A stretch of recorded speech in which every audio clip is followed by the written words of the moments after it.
This episode of the 11 Bang Bang Show is brought to you by our Patreon supporters. They are as follows: Ian Harris, John Jackson, Jacob Elbick, Edgeguard Pedersen, Diane Houston, Brian Proxmeyer, and by Landon C. Thank you guys for all you do to help us keep the channel going. Well, hello there, ladies and gentlemen. Welcome to another episode of the 11 Bang Bang channel. I'm your host, Ethan Woods, and today we're going to do another movie myth-busting video. And the victim for today's movie myth-busting is going to be a movie that is very popular here in the black powder community that is called The Last of the Mohicans. And there is a scene in that movie where they're at Fort William Henry and they're having to cover a runner who is trying to get a message out of the fort, to which old Hawkeye starts telling guys once he starts seeing them loading their rifles up, and they are using rifles. He says this. Tight weave. Sailed another 40 yards.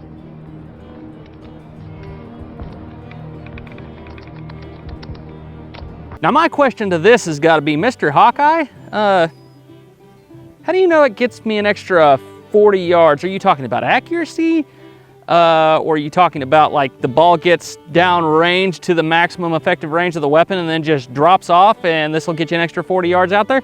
I was a little bit confused, but what I think he's talking about is accuracy. Kind of experimenting around with rifles, I have found that the rifle of this time period is maximum effective range is generally out about 300 yards. And I kind of got to ask, why 40 yards? Why not 50? Did you go out and test and find out that just somewhere in that magical 10-yard distance, it gets less accurate or it just falls out of the sky or something? I don't know. It kind of confused me a little bit. But I do kind of want to see if there is something to be said about accuracy, plain pillow ticking versus silk. Now for this test, I actually went and got some 100% pure silk. This is actual silk. It's not like that cheap stuff you get. And I already have some predictions about this stuff. Some people said they thought it would melt in the bore and just gum up the bore really bad. I don't think it will. As you can tell, I've actually cut off a piece of this and actually exposed it to some flame already. And what I found is as soon as this stuff was touched with a lighter, it evaporated. Like there was nothing left. There was no ash, there was no melted nothing. It just gone. So what I think is going to happen is I'm actually going to shoot this, and as soon as that heat from that charge hits the silk, it's going to basically vaporize it, and it's going to be like I'm shooting a smoothbore, or actually even a little worse, a rifle without any patching downrange, and I think that's what's going to happen. But anyhow, we are set up at 100 yards here, and what we're going to do is we're going to try some grouping with standard pillow ticking versus the silk and see if we can see a notable difference. We will go and wipe in between rounds just to keep everything consistent and fair. So without further ado, I'm actually going to fire some test rounds here, basically get myself warmed up for this, and then we'll wipe, and then we'll start shooting with pillow ticking and then silk. All right, so we've gone ahead and we have fired our warm-up rounds. I went ahead and wiped the barrel, and we've reloaded. Now, I don't know if I've mentioned it, but the load for this rifle is a 90 grain charge of our homemade 2F with a .49 caliber round ball and a .1 patch. That is what we're going to be using for this first set, which is the standard pillow ticking. Alrighty, let's try round one.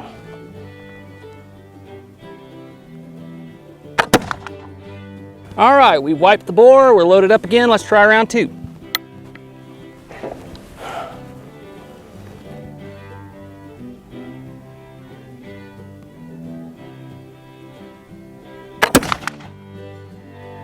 Not too far off from that first one. All right, third round, let's try this one.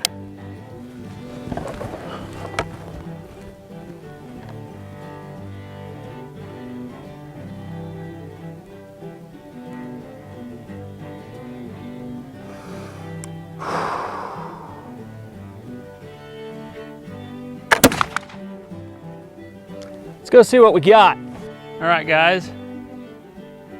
Little disclaimer here, this part has already been shot, the video is actually already done, but I'm gonna go ahead and show you. I wanted to add this in a little bit here. So this was my first group that you just saw me shoot. 1, 2, 3. Also, don't count any of this. So that was our first group, okay? There was no wind blowing at that time, and I knew that I pulled at least one of these.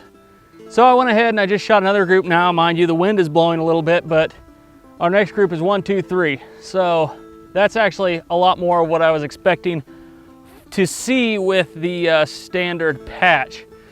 Again, don't mind this one. This was me actually experimenting with some different powder, and don't mind this one because this was actually, I already think I talked about it, but it was supposed to be a part of the first group, but I did not have the patch set right. It was only covering half of it. So anyhow, let's see if this magical silk does any better, or most likely a lot worse. Go ahead and load our 90 grains of powder.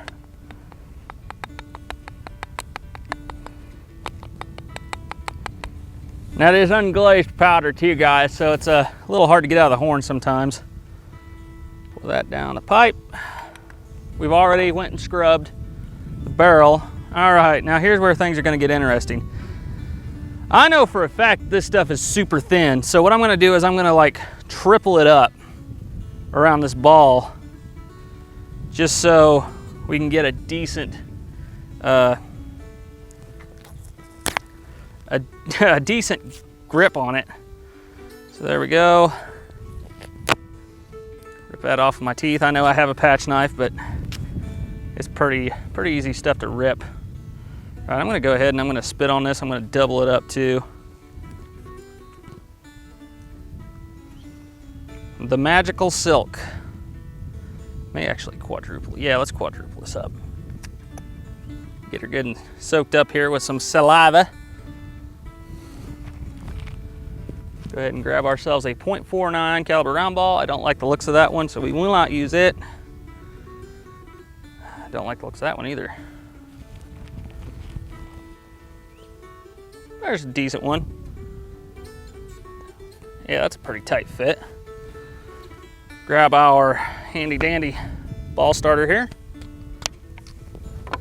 And I've still got the jag on there from wiping. I'm just using it basically as a rammer tip. Goes down really easy. I mean, mind you, I did just wipe the bore, but that's about right. All right, let's primer and let's see if we can't hit something with this.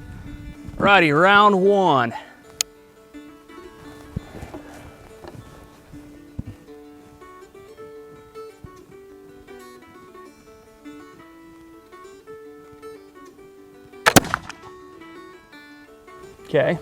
Okay guys, I'm gonna go ahead and I'm gonna scrub this bore and see if it made any serious fouling. But I will tell you this, I did recover the patch and we didn't blow through it. So that is interesting. It's a little burnt, but it's not melted or anything. So that actually surprised me. I thought this thing would like evaporate in the barrel. Let's go ahead and check and see how bad the fouling is gonna be on this though. And I mean, this is gonna come out dirty, guys. They always do, but let's just see.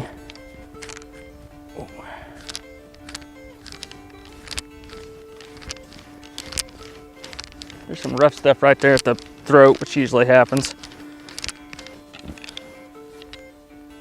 Well, that is what we got there.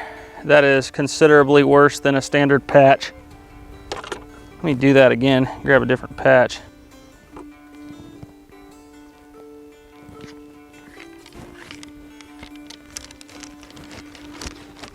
Scrub it real good. Yeah, there's a lot of, or they're not erosion, but a lot of fouling right there at the, where the ball comes out there at the chamber. So there's some more. All right, let's try round two here.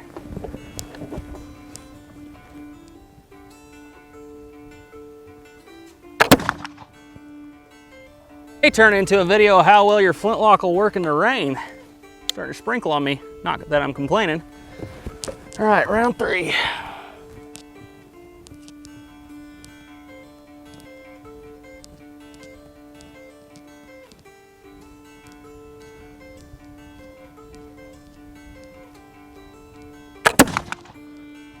Let's see what we did.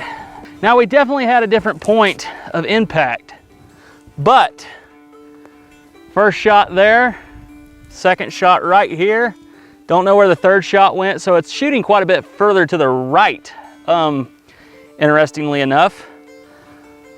This actually, I believe, warrants a retry.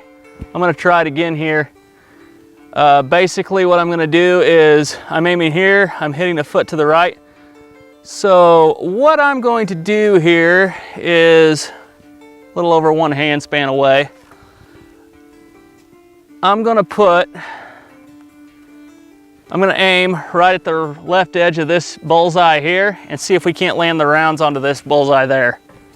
Let's try this again.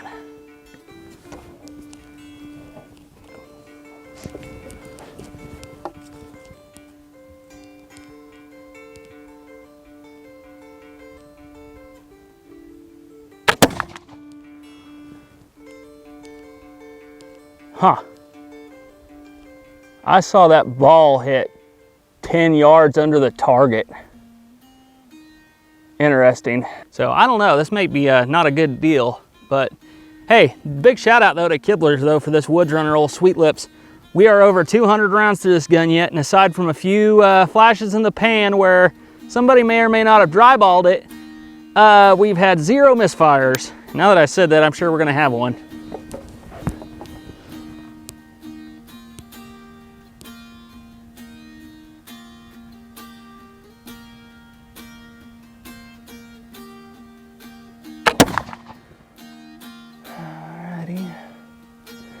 Try another one.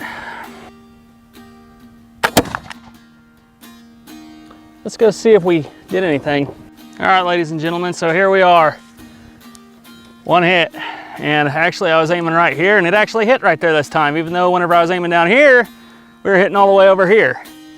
I know that at least one of those rounds I watched hit 10 yards under the target, like right here where I'm standing, it hit the ground, and then another one I watched actually bounced off over into that berm over there, about 50 yards away from where I was aiming. So yeah, maybe silk isn't the best thing. I'm gonna try one more thing with it though. Give it one more chance. Is it going to increase your range? I don't think so.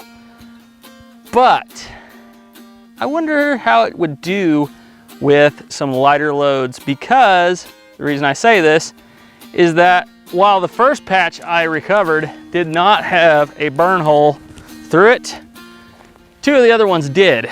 So I'm gonna go downgrade this charge to about 50 grains. And we're gonna shoot at 50 yards because we don't know where it's gonna hit with 50 grains. And see if it tightens the group up. Maybe it might be good for like a squirrel hunting load. Okay guys, you'll have to forgive my makeshift 50-yard target here. I know it's been shot to pieces. However, those are 30 caliber holes I shot with an AK whenever I was zeroing it. Let's go ahead. I'm going to use this. We should be able to tell the difference between a 50 and a 30 caliber. All right, it's starting to kind of sprinkle on us here, but let's try a little 50 grain charge at 50 yards and see if maybe, just maybe, 50 grains doesn't make this a pretty tight group.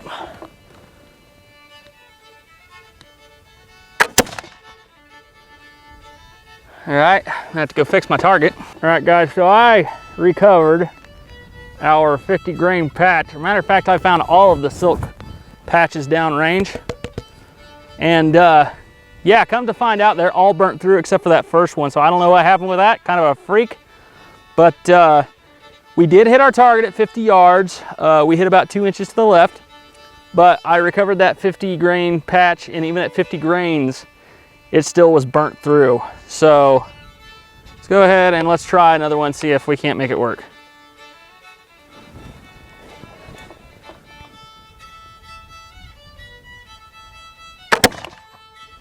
Well, we hit the paper.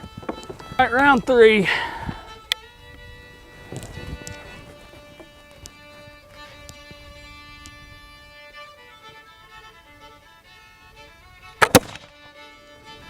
All right, let's go see what we got.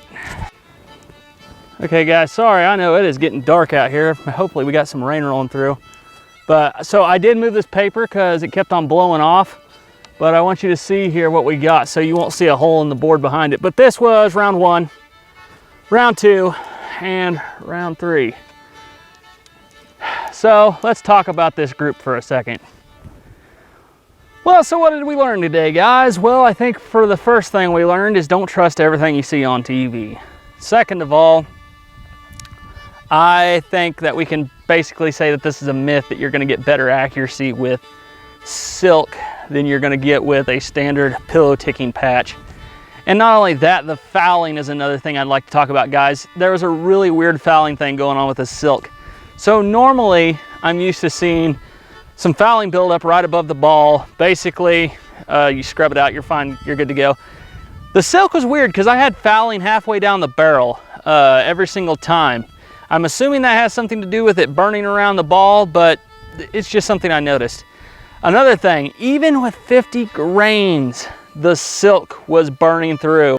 So very quickly, I'd like to go ahead and mention what I think is going on with this silk versus pillow ticking patch.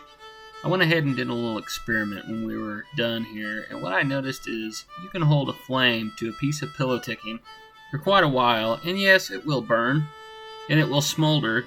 However, it takes quite a bit to get it going.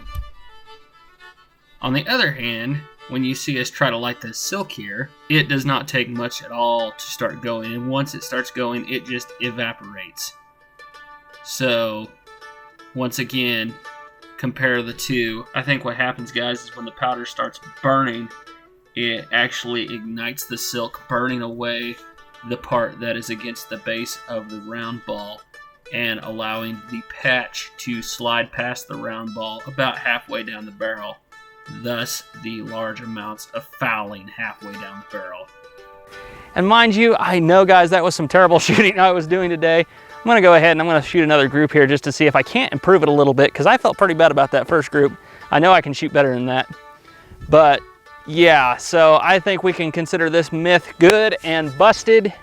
And let me know, guys, if you got any more muzzle loading theories you've seen on TV that you'd like me to test out. Anyhow, as always, guys, thank you for watching. Trust in God and keep your powder dry. Bye.